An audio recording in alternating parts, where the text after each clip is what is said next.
The Best Iowa Cleaning Podcast helps business leaders by educating, entertaining, and being real in sharing our successes and failures in life and in business. Join us as we share stories about dreaming, cleaning, and serving wholeheartedly. Here is your hosts, Brandon and Ryan.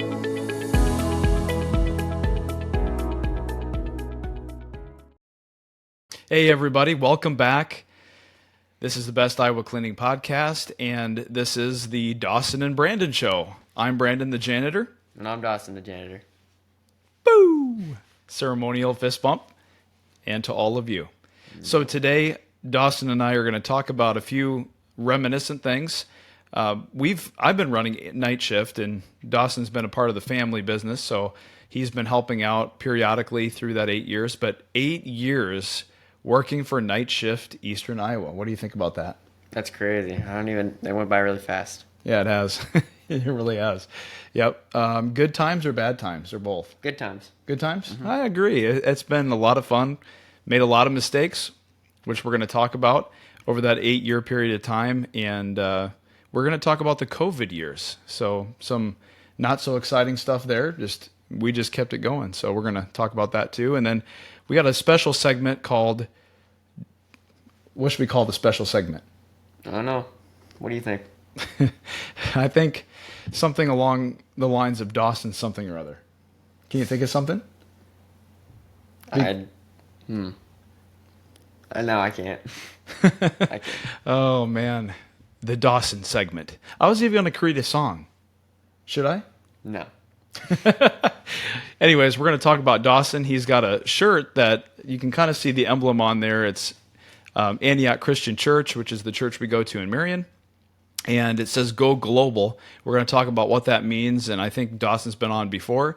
Caden's been away at archery in South Carolina, so he's been enjoying some sun and Beach. Yep. Mm-hmm. Yeah, beach. Yep. Do you think he's gotten a lot of practicing in or no? No. Just a lot of practicing swimming and sunbathing. Yeah. Yeah. All right. Well, he'll be back, and they'll be taking off on Saturday for a missions trip, and we'll get to that segment. Why don't we call it Dawson's Corner? Sure. All Sounds right. good. Sounds good. If I can think of a song on the fly, I will, I promise. Don't do it? No. I got to embarrass you, though. You know No. that. No? All right. All right. So let's look at the 8 years that we've been at Eastern Iowa Night Shift and how it's all changed. Well, first of all, it started off, Dawson, as Night Shift LLC. And so, it was there was 2 branches. One, my brother-in-law, so it's a family owned and operated. He ran it out of Ankeny, Iowa with my sister. And then they asked me to join. They ran it since 2008.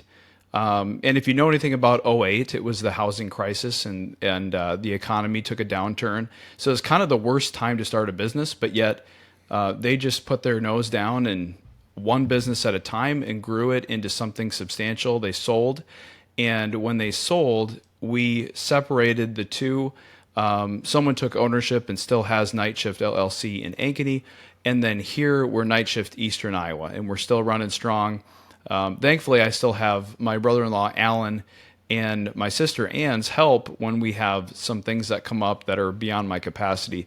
And they've just been such a huge help. We really appreciate both of them. So where we started, I remember this like it was yesterday. I was sitting down. We have a supply company called Hilliard, and a lot of that, it's Hilliard University. And it's basically a full course, a crash course on everything janitorial. And so I picked up everything cleaning knowledge-wise, chemicals, why we clean this, how fast do we clean an area. All of that I picked up through a course that was online. And it took, I don't know, probably 2 weeks to get through all that. After that, we put together some business packets that talked about how we can help businesses save time by cleaning for them. And then I went door to door with Alan and myself, and I think that was it. I don't think you guys ever came with me, but we just went door to door and handed these packets out, and then wrote down the names of the contact at each location and called them back in about a week. And so just continued that until we started to get some callbacks and walkthroughs, and we got a couple businesses. And then the next step was I was it. I went in and cleaned. I cleaned up to, I think, 4 businesses. A lot of them were daily, but 4 businesses by myself, every night for a week, for weeks on end. And then it was time to hire our first employees. And that's something that's changed also, the name employees, to what we're doing now. But for the sake of reminiscing, we're going to talk exactly of how it was. So we started with employees, and I can tell you, I had no idea how to hire. I just went through the motions of what Ann and Alan had experienced, and they did a great job. They kind of knew. They were Ann and Alan were big time into tracking everything from hours, going in and supervising work in the locations. And I'm more of relational and trusting. And when we get them trained, we follow up. I just trust that things are going well and that people understand what to do and that they're going to do it and be honorable. And that proved that wasn't the case until we started hiring for core values. And that was something that we changed later on. But some good experiences, great people that I got to work with that were amazing, that really helped us to grow and shape the business into what it is. And then some not so great that didn't end up very well, but we got through those times, and I learned a lot.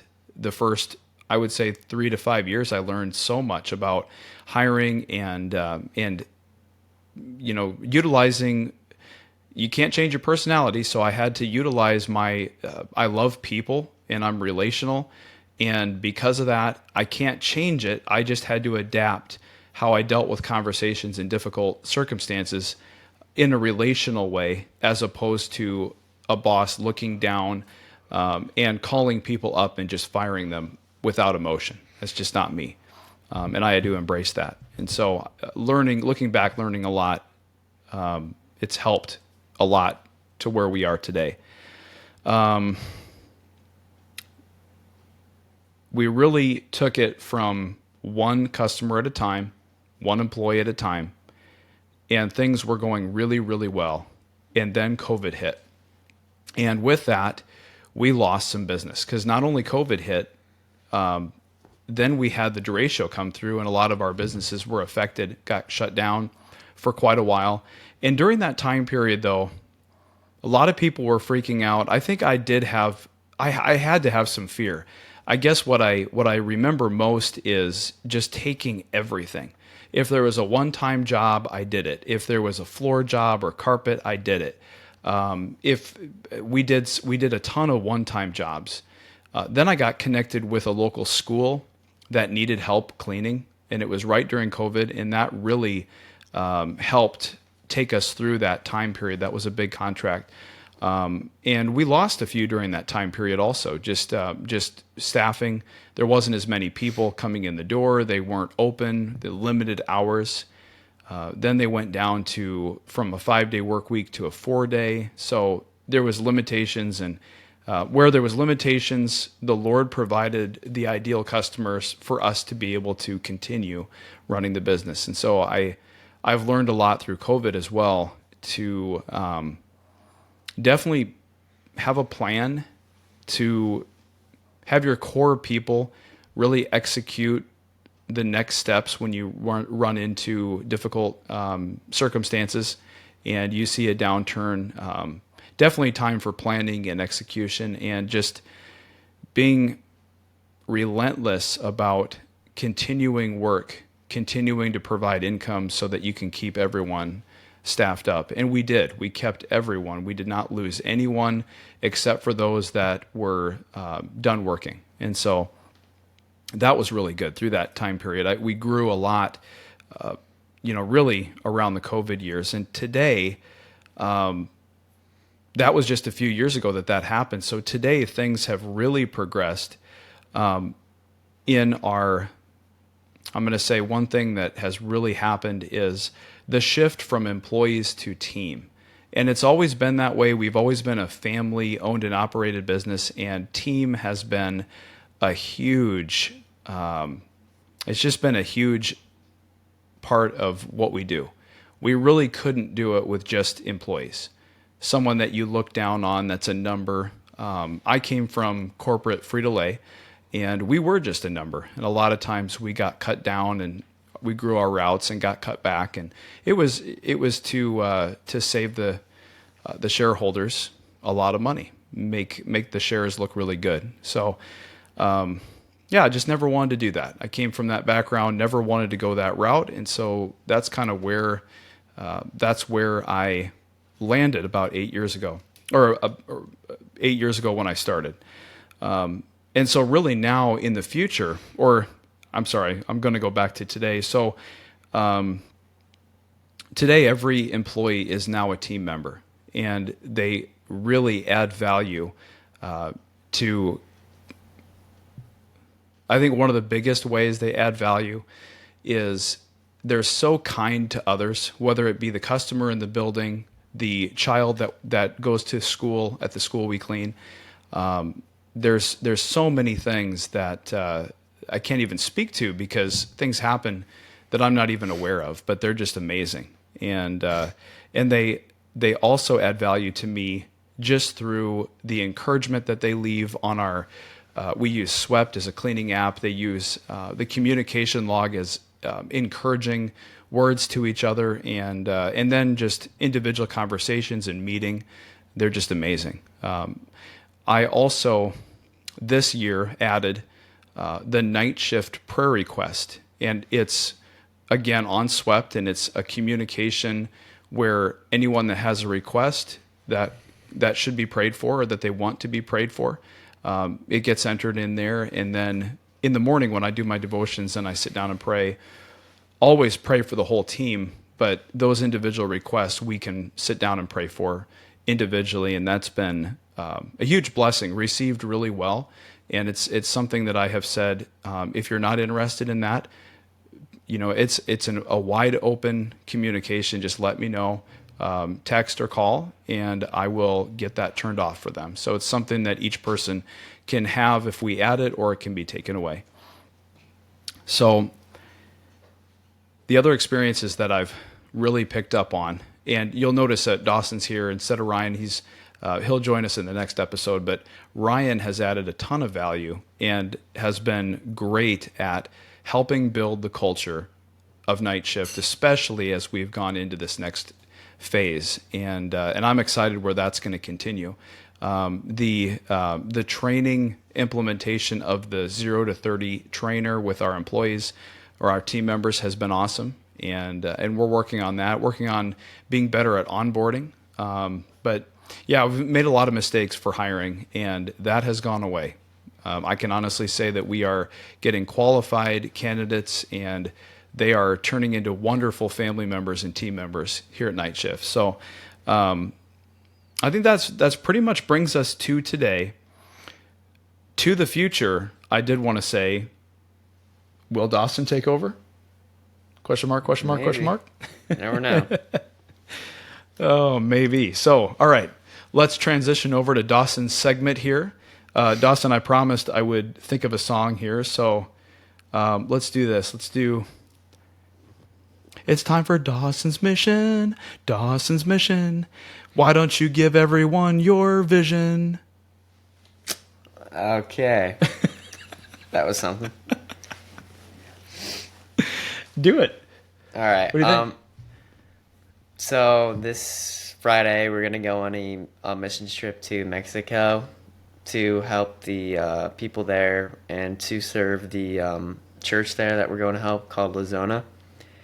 And we're going to be there for 8 days, just working with the kids, teaching them English, painting streets and stuff like that, just to help them out. Just a lot of schooling, too, for them. And then at the end of the day, we'll do some conferences with the families and the adults and, teach them how to farm and stuff. And, yeah, that's pretty much what we'll do down there. Okay. Mm-hmm. All right. Anything to add? You're before when you went last year, so this is your second time, so you're going to be more experienced. Yeah. Painting the street signs do you do that in the middle of traffic? How do they organize that? They closed the road. Oh, okay. So there's no traffic on there. But yeah, we just paint it, and then get out of the street, and then reopen it quick. So Interesting. So you're working with the city? yeah, kind of. Okay. All right. Another question I have, Lazona, is you said it's a church or is it a camp? It's a church. Okay. It's a smaller church in Mexico City, but yeah, that's pretty much Okay. it. And with that, they have a day camp or a camp. Yeah, VBS. Okay. So And so when you teach English, did you do that last year? no, we didn't. So this is something a little bit newer for you. Yeah. Yep. Do you think you know the English language well enough to be able to teach it? Yeah, You think so? yeah, All right. All right. That's fair enough. yep. All right. about Well, it. okay. Well, thanks, Dawson. That was a fairly easy and quick segment. Yep. And what did you think of my singing? It was great. I could probably do better. I'll be honest. Yeah, To be I honest. Yeah. Yeah. Is that something we should edit out or just leave in here? I don't know, whatever you want to do. We're going to keep it real, folks. We're going to leave it in here. Oh, yeah. Okay. All right. Well, thank you, Dawson, for being here. Appreciate you teaming up with me on this. And Yep, you're welcome. join us next time with Ryan as we do Ryan's Corner, and I will be doing a little song for that, too. Ugh, feel bad for him. I feel bad for him, too. All right. Well, thank you, everyone, for watching. And I don't know, something to take us into the future? What do you think? Let's do a movie reference. Toy Story. To Infinity and Beyond. Do it. To infinity and beyond. You have to say it with more passion than that. To infinity and beyond.